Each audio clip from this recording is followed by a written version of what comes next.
He never gave up on us. Kaya alam niyo kapag yung binhi na ay nasa atin, He will never give up. Bakit? He who abides in me shall bear much fruit.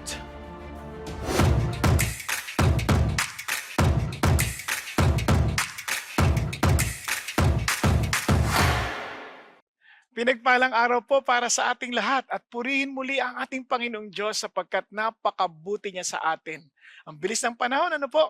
Ngayon, meron naman tayong panibagong serye na pag-uusapan sa mga susunod na mga linggo. Ang bagong serye na ito ay napakahalaga sa ating buhay, kaya ito po ay ating pong tutuklasin. Kaya anong title ng ating new series? Uncover God's Kingdom through the Parables of Jesus. Kaya ito po ang napakagandang bagay. Pag binasa niyo po ang Biblia, sa una pa lang, ang unang pinahayag ni John bilang paghahanda ng pagdating ng hari. Ano sabi niya? Repent, for the kingdom of heaven is at hand. Kaya nga po itong kingdom of God and a kingdom of heaven, yan po ay pasalit-salit na ginagamit. Maging si Jesus Christ, nung siya po ay nagsimula ng kanyang ministeryo at talumpati o nagbigay ng kanyang mensahe. Ano sabi niya? Magsisi na kayo. Andito na ang kaharian ng langit. Wow! Ang sarap pong isipin na ito pong kaharian na ito ay isang kaharian na magbibigay pag-asa sa mga kabahagi nito. Kaya nga sabi ng Biblia, blessed are the poor in spirit. Kahit anong dukha mo sa espiritu, sabi niya, bakit? Kasi pag ikaw ay talagang dukhang-dukha at nakita mong kawalan mo sa espiritu, na kawalan mo na walang karapatan doon sa kaharian na ito, sabi niya, pinagpala ka sapagkat sa iyo ang kaharian ng langit. Alam niyo bang more than 100 times na binanggit ang kingdom of God or heaven sa Bible? Hindi ito sa bagay ng geography, hindi ito sa bagay ng politika, hindi ito sa bagay na kung saan ay lugar, kundi ito ay patungkol sa paghahari. Tandaan niyo, in any kingdom, ito ay tungkol sa kung sino yung hari, sino yung namumuno, sino yung nangunguna, sino yung namamahala, at sino yung nasusunod. Kaya kung tayo'y bahagi ng kaharian ng Diyos, sa madalit salita, kinikilala natin na yung hari ay Diyos. Siya ang namumuno sa atin, siya ang nangunguna sa atin, at maniwala kayo, yun din ang magtataguyod sa atin dahil ang ating resources ay magmumula sa kahariang ito. Tanong ko sa inyo, kasama ka ba rito? Alam nyo, malalaman natin yan habang ating ina-uncover ang katotohanan ng kaharian ng Diyos. At alam nyo po ba, ang kabahagi ng kaharing ito ay punong-puno ng kasaganaan, punong-puno ng kagalakan, punong-puno po ng pag-asa sapagkat ito po ay kahariang walang hanggan. Kaya ngayon, titingnan natin kung paano pinaliwanag ng Panginoon Diyos mula sa mga talinhaga. Bakit talinhaga? Baka magtanong kayo, bakit talinhaga? Hindi ko pwedeng sagutin sa inyo yan. Mismo si Jesus ang magsasabi sa inyo yan. Itong sabi niya sa Matthew Kabanatang 13, at ang mga alagad ay lumapit sa kanya at nagsabi, bakit ho kayo nagsasalita sa talinhaga o parabola? Ang parabola po ay isang uri ng pagkikwento kasi yung para sa tabi, na parang tabi lang, parang ganyan, na ibinato sa tabi, parang ganun. Bakit? Anong ibig sabihin nun? Ito yung mga kwento na pamilyar sa mga nakikinig, pero kaya may dating na talinhaga kasi mayroong mensahe na maiintindihan lamang noong mga taga doon. Kung taga doon ka lang, sa tabi lang, parang ganyan. Kung doon ka lang, maiintindihan mo. Pero parang sa surface ng iba, naintindihan nila, pero yung lalim ng mensahe, hindi maunawahan kung hindi ka taga doon. Ayan. So isang bagay, kaya sabi ni Jesus, sa inyo, ipinagkaloob. Ang ganda, no? It has been granted. Ipinagkaloob. Kaya it was the grace of God. It is only by the mercy of God. Sabi niya, para malaman, tingnan nyo, ang mga misteryo o ibig sabihin mga lihim ng kaharian ng langit. Pero doon sa mga iba, hindi ipinagkaloob. Sa madaling salita, kapag hindi ka kabahagi ng kaharian na yon, hindi ka parang kasama doon sa kaharian na yon, hindi mo yan makikita at hindi mo yan hindi maiintindihan. Sa makatwid, sabing ganoon, nagsasalita ako sa inyo sa talinhaga dahil para yung mga tumitingin hindi makakakita, samantalang yung mga nakikinig hindi maririnig at maiintindihan.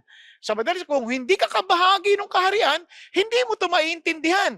And sabi niya, at ito ay katuparan ng propesiya ni Isaiah na nagsasabing, lagi kayong nakikinig, pero hindi nyo maiintindihan. Sabi niya, lagi kayong tumitingin, pero hindi nyo mapapansin. O grabe, no? Parang, wow, ang lalim naman nito. Yes, kasi itong code na to, alam mo, doon mo maiintindihan kung kabahagi ka nga o hindi.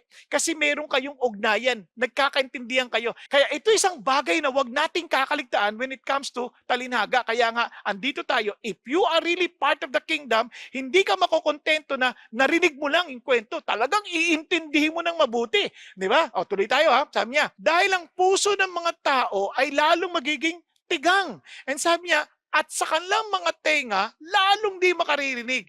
At naisara na nila ang kanilang mga mata. Kung hindi, nako, baka sila'y makakita at makarinig at maintindihan nila ng kanilang puso at bumalik sila sa akin at mapipilitan kong pagalingin sila. Now, bakit ayaw ba sila ng Diyos gumaling? Hindi, kasi ang punto ng Diyos ganito. Kung tutulungan ko yung ayaw sa akin, magmahal sa akin, parang pinipilit ko lang sila. Ayoko ng ganoon. Kung ako yung hari, it's either you will submit or not. Yan ang kwento ng talinhaga. Yan ang kwento ng parabola. Kaya nga, kung tayo ay nakakaunawa at lalong ninanamnam ito naman ang masarap. Pinagpala tayo. Bakit? Kasi, sabi ng Panginoon, kayo na nakakakita, kayo na nakakarinig dahil nadidinig ninyo at nakikita ninyo. Sa madalit salita, sa awa ng Diyos, sa biyaya ng Diyos, siya ang nagtatanggal ng lambong sa ating mga mata or mga takip sa ating mga mata para tayo makakita ng maliwanag at manamnam natin yung kasaganaan at gayon din ang magandang mensahe ng kaharian ng Diyos. So pakinggan natin ang talinhagang ating aaralin. Noon ding araw na iyon, si Jesus ay lumabas ng bahay at naupo sa tabi ng lawa. Dahil sa dami ng taong lumalapit sa kanya, sumakay siya sa isang bangka at doon naupo. Tumayo naman sa dalampasigan ng mga tao at sila'y tinuruan niya ng maraming bagay sa pamamagitan ng mga talinhaga. Ganito ang sinabi niya. May isang magsasakang lumabas upang maghasik. Sa kanyang paghasik ay may mga binhing nalaglag sa tabi ng daan. Dumating ang mga ibon at tinuka ang mga iyon. May mga binhi namang nalaglag sa mabatong lupa. Dahil manipis lang ang lupa roon, sumibol agad ang mga binhi. Ngunit natuyo agad ang mga ito nang mabilad sa matinding init ng araw, palibasay mababaw ang ugat. May mga binhi namang nalaglag sa may matitinik na halaman. Lumago ang mga halamang matitinik at sinakal ng mga ito ang mga binhing tumubo doon. Ngunit ang mga binhing nasik sa matabang lupa ay namunga. May tig-100, may tig-60, at may tig-30. Makinig ang may pandinig. Now, kaya ang ating talakayin, is your heart right for God's kingdom? Kasi may tamang puso para sa kaharian ng Diyos. Now, isang bagay na dapat nyo maintindihan, pag sinasabi natin puso, hindi lang ito yung puso ng pakiramdam, kundi kasama dito ang isip, kasama dito ang will. Kaya talagang buong pagkatao mo. Kaya it is like loving God with all of your heart, soul, and mind. Kasi sa mga Hudyo, yung concept ng heart, sakop lahat ng buong pagkatao. Hindi yung damdamin lang. Lahat sakop. Yan ang ibig sabihin ng pag sinabi mong puso, mabuting puso. Now, ano sinasabi ng Diyos sa kwento na to? Pag tiningnan natin yung kahulugan ni Jesus Christ, makikita ninyo na it has something to do with how we receive the Word. Kung babasahin natin yung paliwanag ngayon ng Panginoon Kristo, mabilisan na, diretso na muna tayo, merong 4 na uri ng lupain na nagtumutukoy sa puso. Kaya nga sabi nga ho ni Pastor Peter Kanamaga, it is about a hard heart, a shallow heart, a divided heart, and a devoted heart. Naintindihan? Yung pong lupain na matigas, lupain na mabato, lupain na matinik, at lupain na mataba. Yun ang sinasabi niya, o mabuting lupain. Ngayon, dahil ako po, pag nung nag-aaral ako, mahilig ako magbigay ng code para hindi ako makalimot. Kaya ito po, tandaan natin. 4D, distinct characteristics ng lupain or of soil, and representing 4 different hearts of men. Iba't ibang puso. Kaya para madali lang, no? Para 4D na lang. Yung hard heart, matigas na puso, parang dense. Ano ibig sabihin ng dense? Yung talagang matigas, makapal. Yan, mahirap makapenetrate. Yun. Yun namang rocky or shallow heart, yung mababaw, deathless, walang lalim. Deathless, walang lalim. Yun namang thorny, divided, yun ay distracted heart. At yun namang good ay devoted. Okay? 4D. Para hindi natin makalimutan. Simulan na natin. Ano ibig sabihin ng dense or hard heart? Hard heart.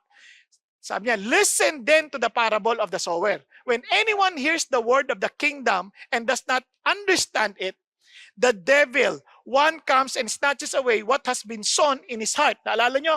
Kasi doon sa Israel, para maintindihan ninyo, meron po kasing sa taniman nila, dahil yung lupain, meron pong makitid na lugar lang. Makitid na lugar na dinadaanan ng mga magsasaka. At yung dinadaanan ng magsasaka na yon, matigas yun. Tangkal lang style ng pagtatanim. Kunyari may bag sila, ini-scatter nila ganun yung mga binhi. Pag ini-scatter yung binhi, napupunta doon sa mga matigas na lupa, hindi dinadaanan. Siyempre, hindi babaon yun. May mga ibon. May mga ibon.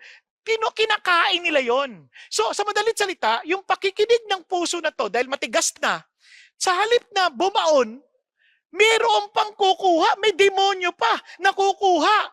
And alam niyo po ba, itong matigas sa puso ito, pag pinaliwanag ito sa Lucas, ni Jesus Christ, with the same parable, sabi niya, nakinig, pero yung demonyo, dumating, at inagaw yung salita mula sa kanilang puso.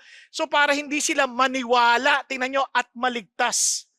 Kaya minsan na i-preach mo yung gospel, hindi na nila kaagad pinakikinggan. Tinitigasan na nila kaagad yung puso.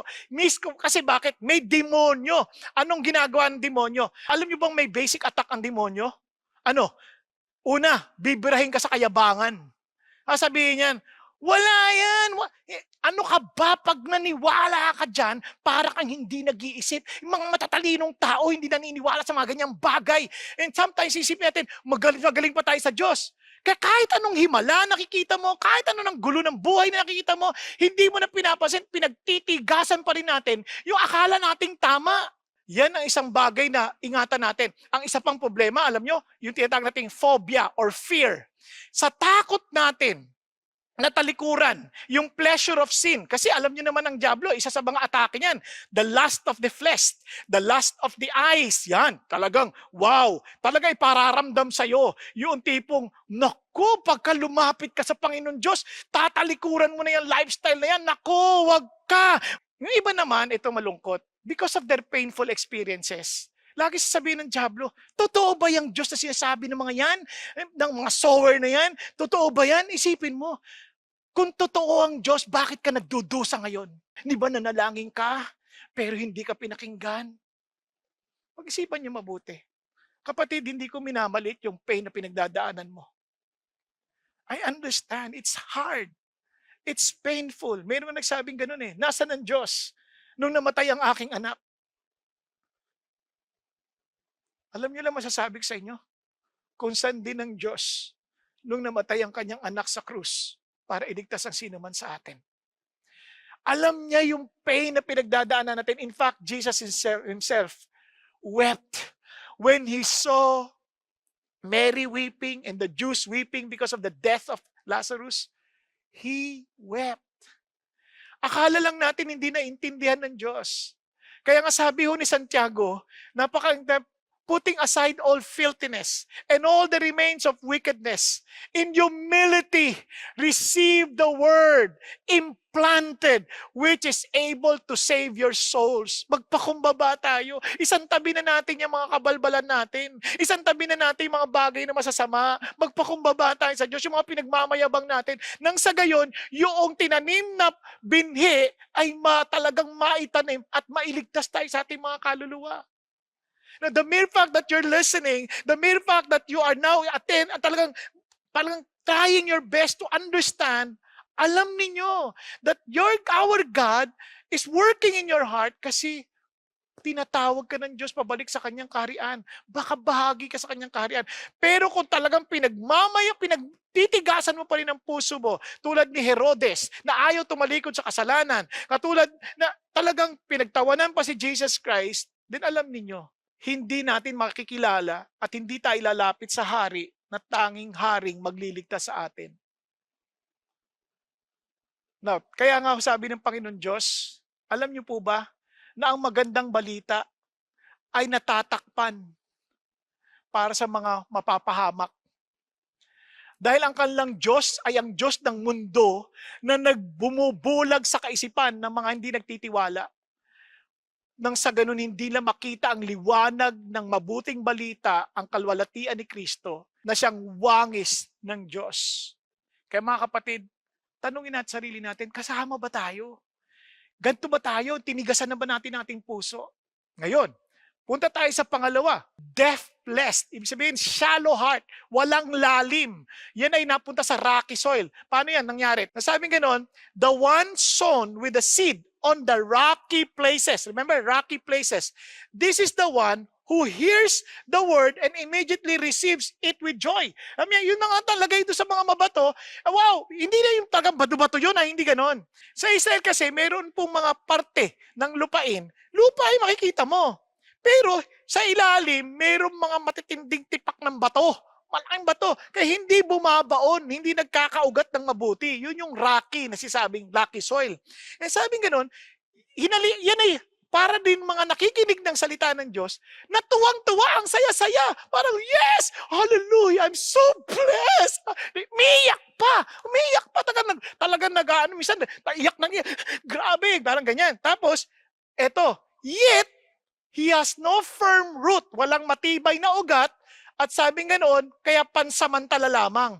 Pag dumating na yung pagsubok, affliction, persecution, di ba, konsumisyon, lahat na yan.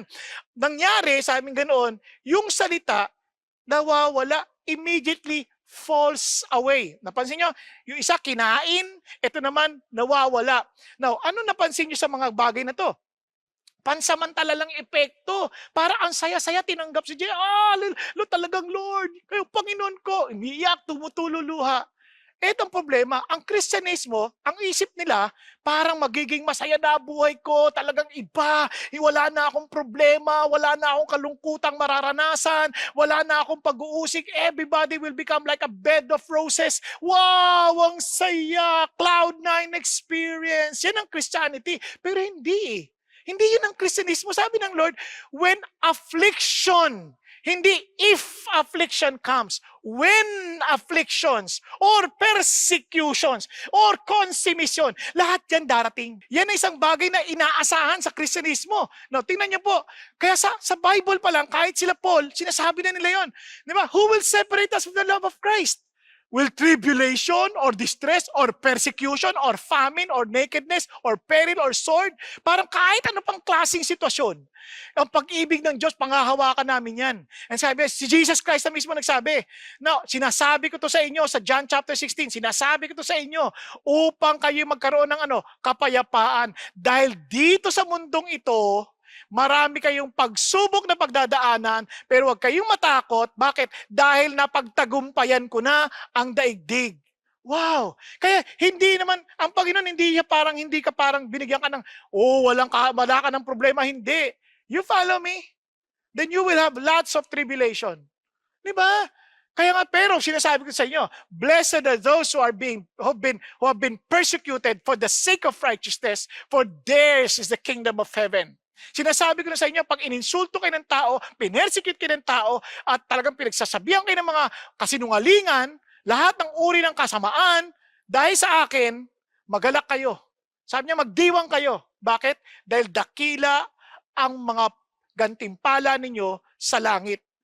Kaya ito'y napaka-importanting bagay. Mga kapatid, huwag kayo masurpresa sa mga problema ng buhay. Dahil huwag kayong mag-alala kung naghahari si Jesus Christ. Ano sabi niya? I have overcome the world. Sarap, no? Balik tayo sa 4D natin. 4 distinct characteristics of soil, representing 4 different hearts of men. Ano yan? Dense or hard or depthless or shallow, distracted or divided. Yan po ay yung thorny soil. Tuloy tayo, sabi gano'n. And the one sown with seed among the thorns. Meron po mga tinik. Ganon. This is the one who hears the word, and the anxiety of the world and the deceitfulness of wealth choke the word and it becomes unfruitful. Nabaon nga, pero ang problema, may kahati, hindi siya todo. May kahati ho ng iba't ibang uri ng mga tinik. Tinik yun tinik ng pag-aalala. Sabi niya, anxiety of the world. Pag-aalala, ibig sabihin, parang sobrang makamundong pag-aalala. Sobrang nag-aalala sila, saan ang bahay namin? Paano na yung buhay namin? Paano na yung buhay namin?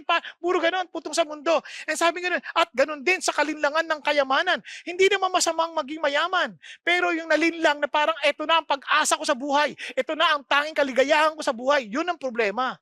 Yun, sabi, hindi masama na nasa mundo ka, hindi masama yun, pero para maging concern ka sa mundo, medyo masama na yun.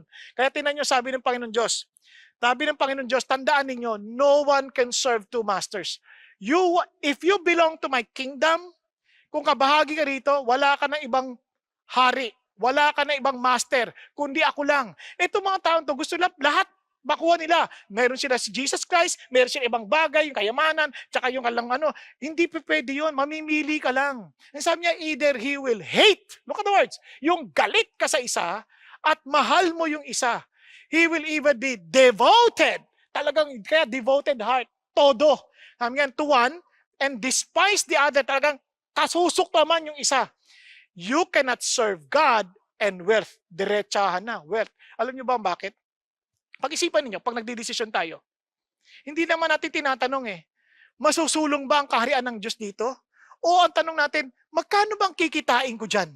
Yan ang madalas sa tanong Di ba? Pag mag-a-apply ng trabaho, magkano bang kikitain ko? Hindi masamang kumita, walang problema. Pero kung ang decision factor natin lagi, major factor natin yung kita, magkano aking dyan? Hindi na yung, paano may susulong ang kaharian ng Diyos dyan? Di ba? Kunyari, kung kikita ako malaki dito, may susulong ko ba yung kaharian ng Diyos? Yan. Hindi yung, walang kita dyan. Kahit na ang laking pagkakataon para mabuhay. Kaya hindi na mga hamon sa amin noon. Tatalikuran ba namin negosyo namin at susunod sa Diyos? Yun ang mga hamon sa amin. Di ba? Kaya ang tanong, ano uunahin ko? Kaya tingnan nyo, ang karugtong nito itong 24. Tingnan niyo, anong palatandaan na meron kang ibang master, ang master mo'y wealth. Sabi niya, for this reason I say to you, do not be worried about your life. Kapag ang master mo si God, hindi ka dapat nagwo-worry tungkol sa iyong buhay. Di ba? Ano yung mga wo-worry mo? Pagkain, iinumin, katawan, susuotin. Sabi niya, ano pa? Sabi niya, di ba? Maintindihan mo na ang buhay ay higit sa pagkain, higit sa mga susuotin. Hindi ka doon nagwo-worry.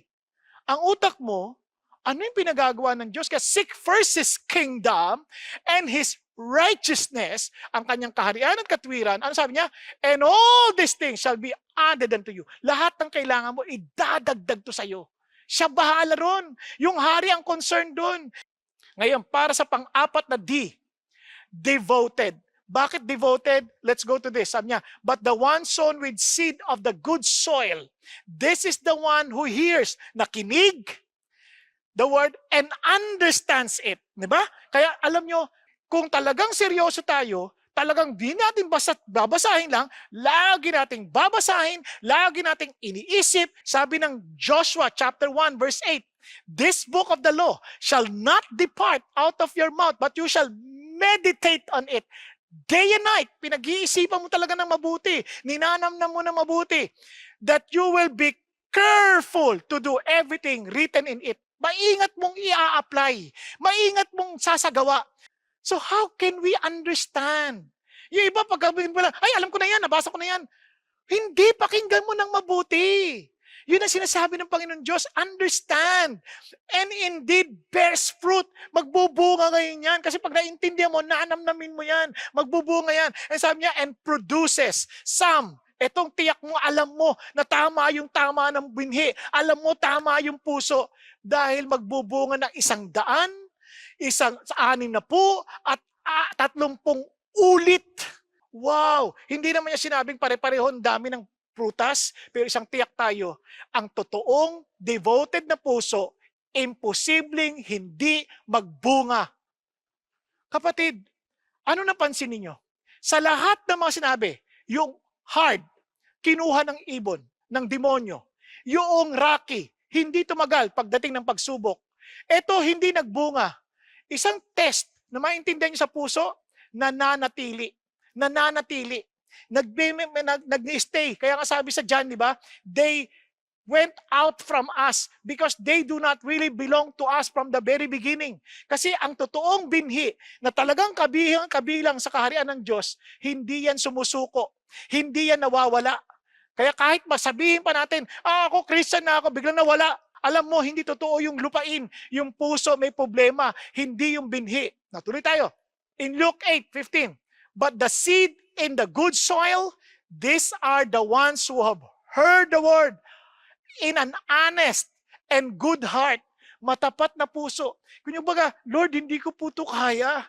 Pero alam ko, sa magitan lamang ng lakas ninyo, sa magitan nyo lamang magagawa ko to. Pero kung ako lang, hindi ko ito kaya. Tapat yung puso.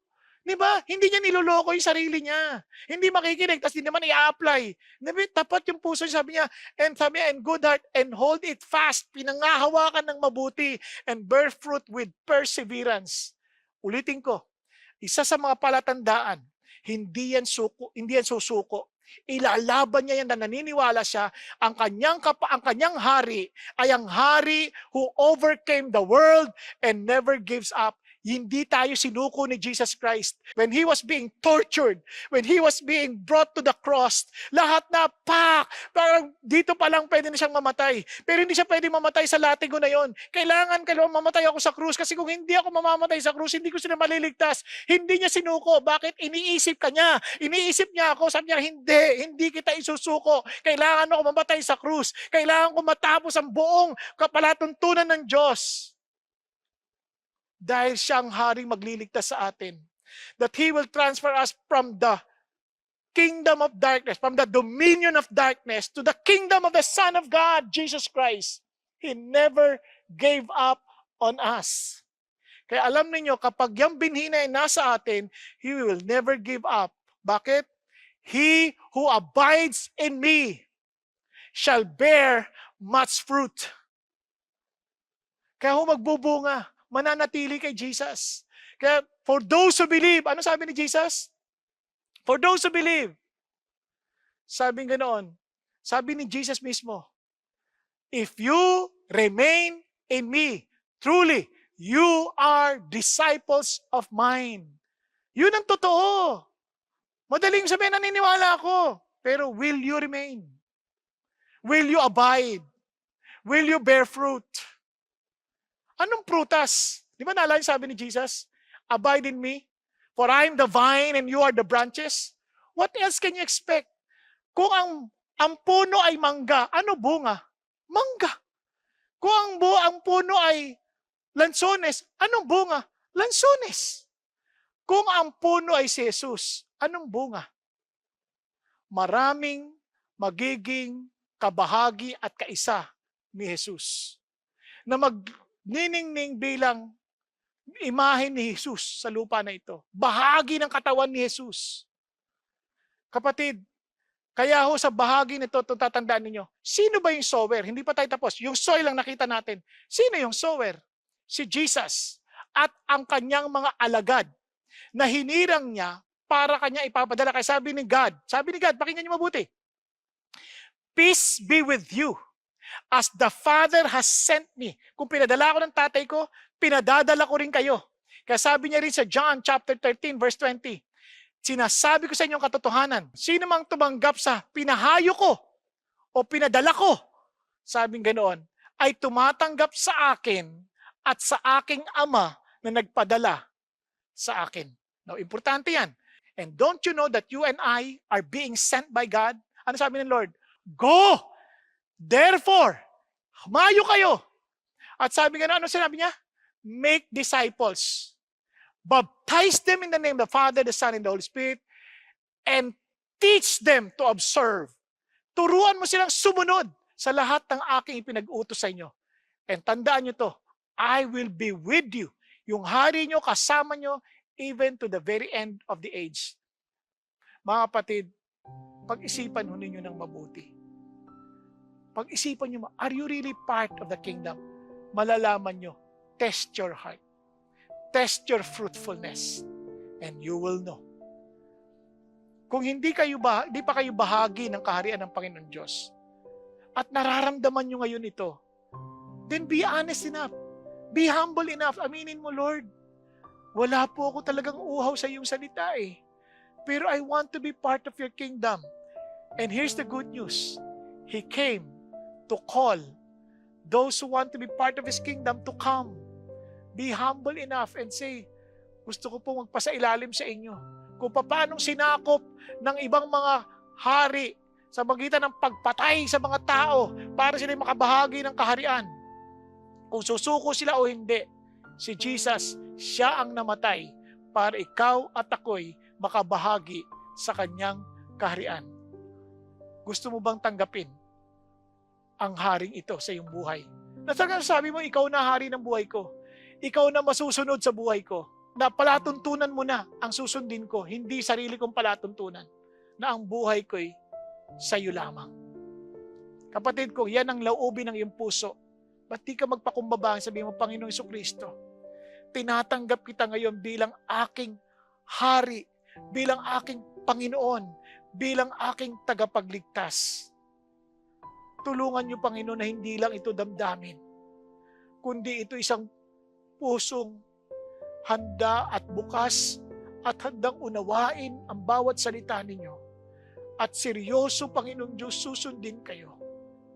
At Panginoon, tulungan ninyo ako dahil hindi ko to kaya kung ako lang. Pero nagpapasakop ako sa inyo at kinikilala ko ang aking kawalan at ang lahat ay tunay na magmumula sa iyo lamang. Sakupin mo ako, aming Panginoon Hesus. Pagharian mo ang bawat sulok ng buhay ko at tulungan niyong isulong ko ang kaharian ninyo tulad ng iyong pangako sa iyong salita. Salamat po, aming Ama. Salamat po, Panginoon. At ngayon naman, aming Panginoon Diyos, pinapanalangin ko bawat isang nakinig sa mensaheng ito. Dalangin ko, Panginoon Diyos, na walang sino man sa amin, Panginoon Diyos, na papahintulutan ng demonyong nakaawin sa amin ng binhi na to. Nakakahayaan, Panginoon, na masira at matuyo at mabulok dahil sa pagsubok o persekusyon ng buhay. O kaya naman na hindi kami malinlang, aming Panginoon Diyos, sa mga bagay, aming Ama, na tinik sa aming buhay, tinik ng alalahanin, tinik ng kasaganaan sa yaman o panlilinlang ng kayamanan, o tinik ng anumang bagay, Panginoon, na hindi kami magiging mabunga. I pray, O God, that our hearts will be fully devoted to you, na wala na kaming ibang hahangarin, kundi yung agenda ninyo. At lalo naming makita ang katunayan ng iyong kapangyarihan at ang kayamanan ng iyong kaharian. Salamat po, aming Ama, sa ngalan ni Kristo Jesus. Amen. Amen. Amen. Ngayon, para po sa ating mga discussion questions, anong uri ng puso ang meron ka? Yan. O kaya, ano-anong mga panganib ang nararapat mong iwasan upang hindi magkaroon ng matigas, mababaw o hating puso? Ano ang kailangan mong gawin upang magkaroon ng mabuting puso? Ayan. Sana po ay makatulong ang mga tanong na ito sa inyong pagtatalakay ng mensahe na ating pinag-usapan.